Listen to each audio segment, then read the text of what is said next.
Let's turn our attention towards RCB. Yeah. Okay, Shane, take us through. So, look, RCB, I think... 75 enough? Firstly, no. They'd want to release a couple of players, and there were two players very obviously who came to my mind. We've got 5 on our screen that we can see, and from there, I actually whittled it down to 2 players who I think for sure are going back into the auction pool. Okay. The 2 being Liam Livingston and Rasik Salamdar. For very obvious reasons. The rest of their core, I think, is very well settled. If you look at the more expensive players, Hazelwood, Hazelgod was top-notch for them. Bhuvi was top-notch for them. Of the more expensive players, obviously Virat in top form last year. Rajat Patidar was good. Phil Salt was worth all the money. So I don't see them needing to release any one of the bigger names. Maybe a Lungi Sani and Giri could be another if they want to go down that route. So 2 for sure who I think are on the chopping block. There's Liam Livingston. 8.5 crores. 8.75. Though the one thing I remember about RCB last season was while a lot of them didn't have an outstanding season, whether it's Liam Livingston or Lungi and Giri as you mentioned, but every time they were called upon, Liam Livingston also towards the when I think Tim David got injured and he was brought in and he did the job for them. Towards I think finals, it was him. So towards the end, he didn't start off well when they got him. But then he was out, and then David gets injured. He comes back in.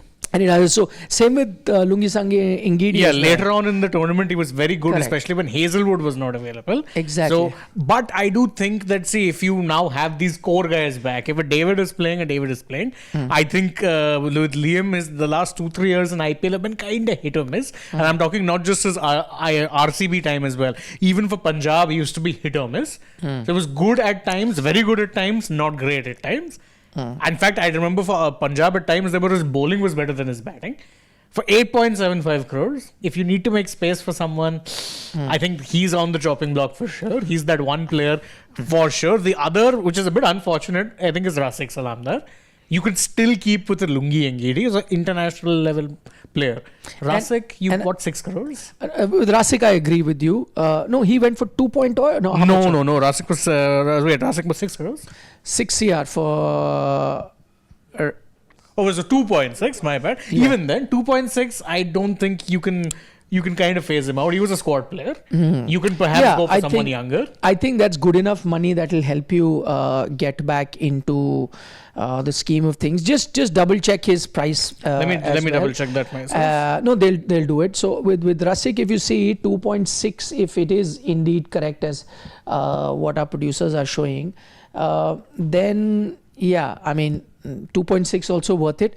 But you know why I'm saying Lungi Sangi and Gidi, I may not be very okay with having him go out. No, you're correct. It is 6 CR. So it's a mistake at our end and not yours. That's what I'm saying. 6 for which crores. Somebody's going to die today, but nonetheless. So 6 CR for Rasik. Yeah, there it is. You're not keeping him for 6 crores? Yeah. Are you keeping Rasik for 6 crores? Not a chance. No. And even if I really want him, I can always send him back to auction and get him much cheaper. Exactly, because he's not a player who comes with a big reputation, right? Yeah. In fact, most people will remember him as being that bowler who got tonked when he was at Delhi. Yes. He didn't play too many games last year. He was good in the few games he played, but 6 crores on your roster, really? When you have to rebuild. And I mean, one thing we always say about teams that are settled, there's 2 ways of looking at it, right? Either you stick with exactly the same core which won you, but you run the risk of being stagnant. Or you look and say, okay, these players I don't necessarily need. What can I do to take my team to the next level? Do I want to stagnate? I don't want to stagnate. So the most obvious for me there is that 6 crore. You have to then let him go. I'll go with, I think the 2 that I can agree with you is a Livingston and a Rasik Salamdar. I think these are the 2 that you can let go, and you're going to be, getting upwards of 14 CR, almost 15 CR. Yeah. That's enough for me to go. Why I'm not removing Lungi Ngidi from there is because, as I said, Hazelwood has been outstanding. But remember, Hazelwood have played a full Ashes series. Yeah. Hazelwood have been playing a T20 World Cup. There's going to be some massive amount of workload that Hazelwood have gone through. After that, am I guaranteed of getting a Hazelwood for an entire IPL season? Maybe, maybe not. So which is why I'm saying I've got an Ngidi and I'm not letting go of an Ngidi. So I'm keeping that. Harshit, quick words. We've only zeroed in on 2 players for RCB. One is, of course, Livingston. The other is Rasik Salamdar. Both combined at 8.7 and 6 CR have given me close to 15 CR, and those are the 2 names we've agreed on. There was Ngidi in the list, but we kind of shot that down considering Hazelwood's workload with the Ashes T20 World Cup. You'd want to keep a backup. No, I'm going to add another name, Yash Dayal. Yeah, I do have. And I'll tell you why that is going to be for reasons, because there are a couple of court cases that he's having to deal with. He sent a letter to the BCCI, I remember, where he's himself asked to be kept away. So he's not playing any domestic cricket as such. I don't know whether during the IPL he could be back. So you run that risk of not having him available. Otherwise, on performance, I would have kept him. Yeah. But because of that technicality, that makes it 3 players then. That we are, and that gives you more than 20 crores, because you already have 75 lakhs in your purse anyway.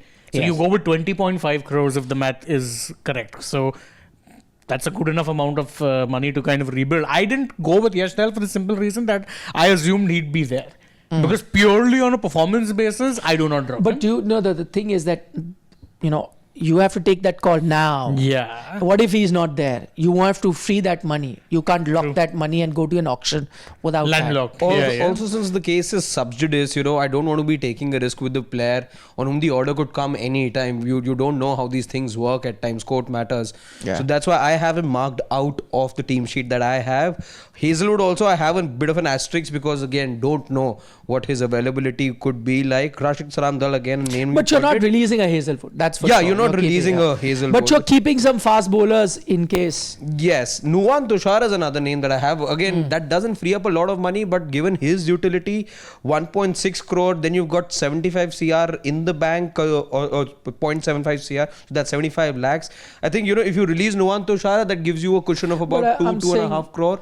Maybe you can go shopping then with that money. Plus, of course, Rashik Salamdar, Yash Dayal, all of that put together gives you a purse of about 6 crores. No, but we've got a bigger purse, right? Livingston goes, Rasik Salamdar goes. That's about 15 CR there. Yash Dayal then, because of technicality, he goes out, and that's another 5 CR. So we're looking at about a 20 CR purse. I think you can keep a Tusara, considering if Hazelwood is not fully available. Okay. So keep a Ngidi, keep a Tusara. So 3 names I think we've zeroed in pretty much, which think RCB can do away with.